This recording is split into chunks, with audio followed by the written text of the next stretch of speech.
मालेगाव चाळीसगाव रस्त्यावरील दहिवाळ शिवारात बुधवारी अत्यंत भीषण अपघात घडला।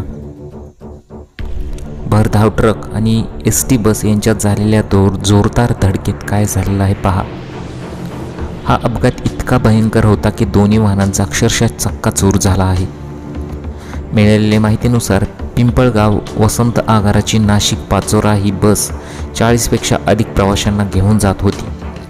ही बस मालेगावहून चाळीसगावकडे जात असताना दहिवाळ शिवारात चाळीसगावकडून येणाऱ्या एका भरधाव ट्रकची तिची समोरासमोर जोरदार धडक झाली।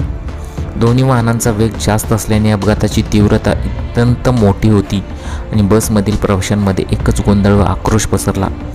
या दुर्दैवी घटनेत इर्शाद बी रजमान मनियार आणि सखुबाई किरण माळी या 2 महिलांचा मृत्यू झाला। तर 23 प्रवाशांसोबत काय घडलं, या घटनेची माहिती मिळताच स्थानिक नागरिक आणि पोलिसांनी तातडीने घटनास्थळी धाव घेतली, मदतकार्य सुरू केलं।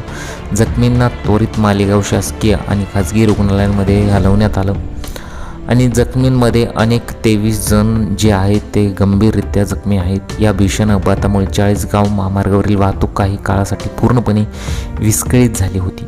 या प्रकरणी मालेगाव तालुका पोलीस ठाण्यात गुन्हा दाखल करण्यात आला आहे। पोलीस सध्या या प्रकरणाचा अधिक तपास सुरू करत आहेत।